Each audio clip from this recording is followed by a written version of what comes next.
What luck! What a miracle! One moment I was rushing into the fetid tonsils of that horrible monster. The next, I was plummeting downwards to the jungle floor beyond its reach. I prayed I would land on some... Perhaps your head... But nothing could have prepared me for what was about to unfold.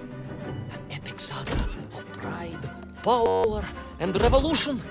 A struggle for freedom the likes of which our world has never seen. And it happened like this.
Who were those strange, gentle monsters who towered above me?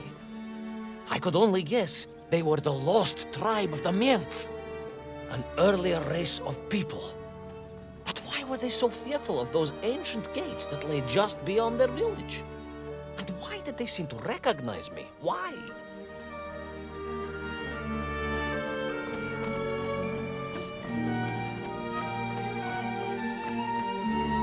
Yes, I'm also wondering why. No, a как же, General? Who was I to question such things? Trapped as I was deep underground. I was more curious, I must admit, about the location of little Orpheus.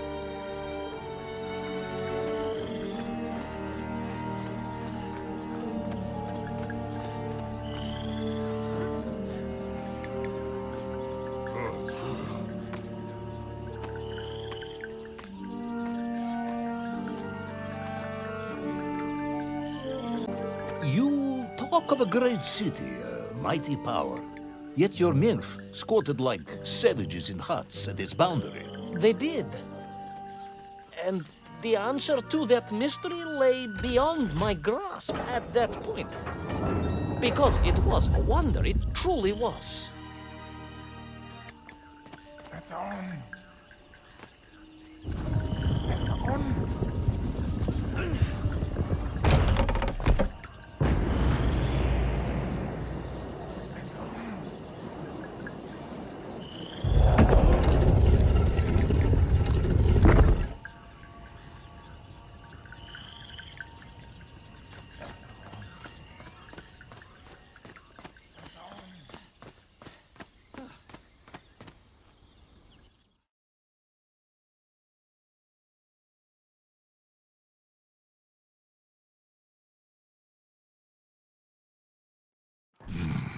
The lost city of Agartha. I hope I may one day see it Oh, General, if only you could. Unfortunately, as I shall explain, should you seek Agartha now, you wouldn't find it. It has been utterly destroyed.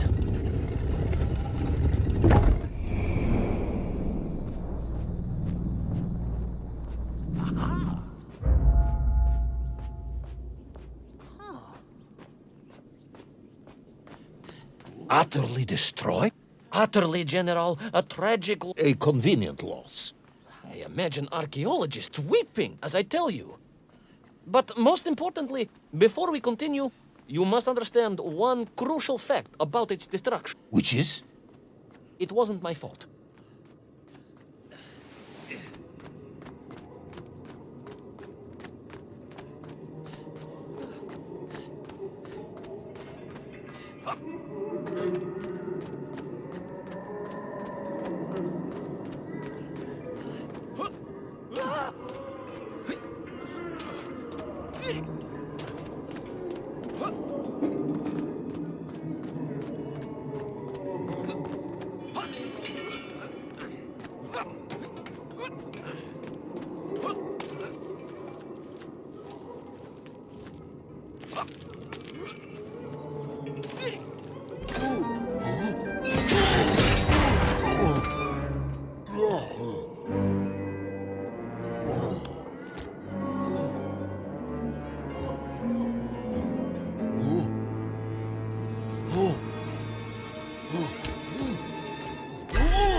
Those poor, unfortunate Menkv, trapped and kidnapped and dragged away, only to return as vicious foot soldiers to some unknown tyrant. And yet, there was something familiar about the shtukovina they were forced to wear on their heads, which I was sure were being used to control and enslave them. And what was that? General, it curiously resembled the radio sets I used to tinker with as a child. Radio sets? It was very curious. It was very curious. It was extremely curious.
An ancient technological metropolis, powered by a glowing resin carved from the very earth. A glowing resin carved from the very earth. Do you see, General?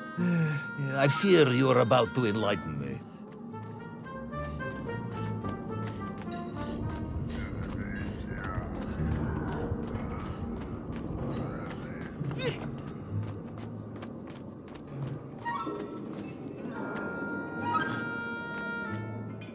Little Orpheus must have been drained by the impact, but whoever had stolen it and brought it here was no doubt planning to use the Agarthan resin to charge up the atomic bomb, restoring the device to its full potential. What sort of man would come up with such a monstrously reckless scheme? Perhaps the type of man who has such limited understanding of atomic energy that he thinks an ancient metropolis can be powered by shiny marbles.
I am curious, Ivan Ivanovich.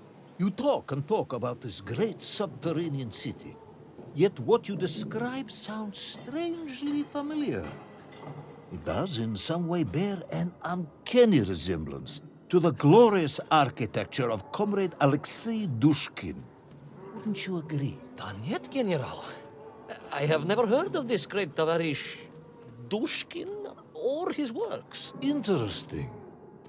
Because you were photographed on the steps of his marvelous Vysotka na Krasnich Varotach, shaking hands with the Glavny constructor. That was the chief designer?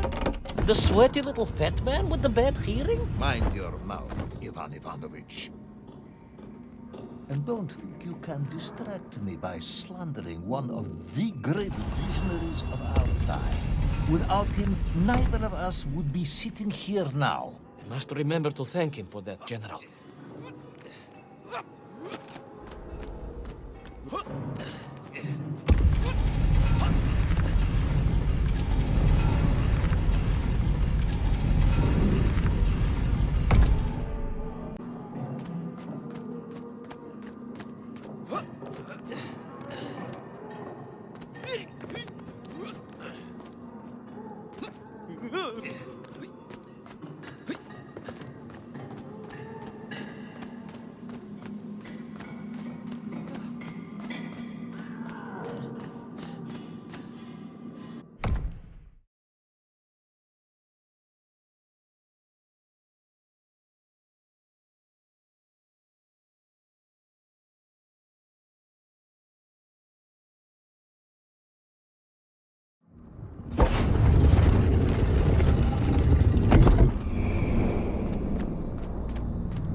Those enslaved Menkv were trying to stop me. I was sure of that now. I find myself sympathizing with them, I must admit. No, General, then I have failed to win you over. Uh-huh. A point of agreement at last.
must ask again, General. Are you mocking? That would be unprofessional, comrade. I will try harder to convince you then. It is, after all, a cautionary tale of unleashed tyranny. It is a cautionary tale of unleashed idiocy. But please, do continue.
I stepped from the cable car onto a plateau at the center of the city, where a palace, a vast acropolis, stood. I was reminded of Chelyabinsk's so... May I ask how you know of Chelyabinsk?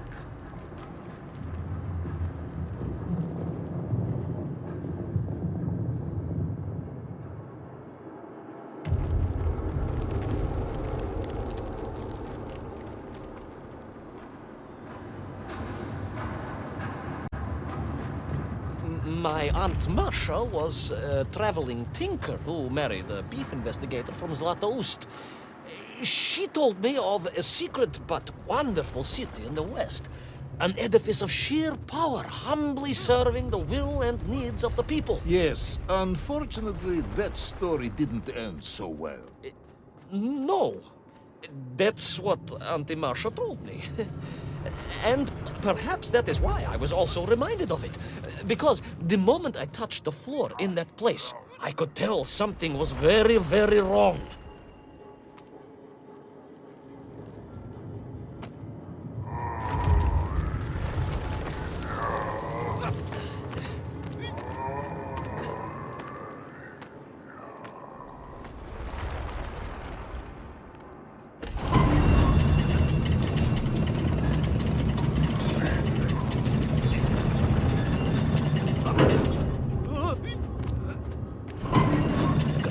Began to shake alarmingly, and the whole city felt as if it was shuddering.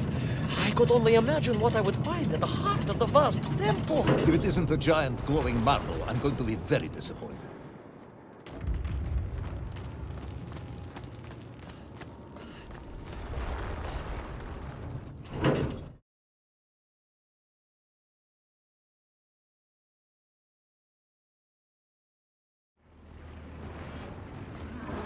A huge resin sphere that overshadowed all of the others. I caught glimpses through the twisted architecture. And it was then I saw him. Him? The thief, the enslaver, the tyrant, sucking the power from this wondrous city as he drained the very lifeblood of the ancient civilization and drew it into the atomic embrace of little Orpheus. With a song in my heart, I raced onwards to stop him.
Drained of its power, the magical heart of the city cracked, and it sent shockwaves through the world around me. A true monster general, willing to bring down the mountain itself upon Agatha and bury it forever in his ruthless scheme.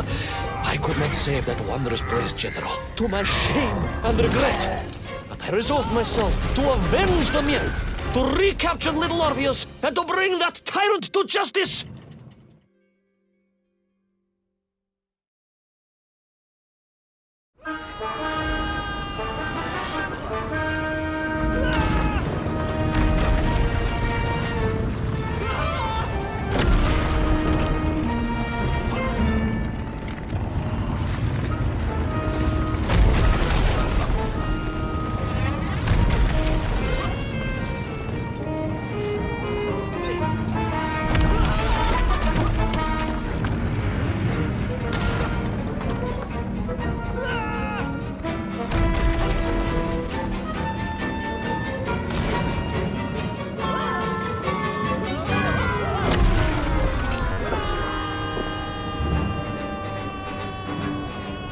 Will our plucky yet careless hero fall forever through those unknown skies? Will he discover the identity of the brutal thief commanding the army of the Menkv?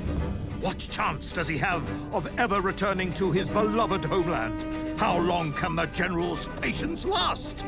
All of these questions and more will definitely be answered in the next exciting episode of Little Orpheus!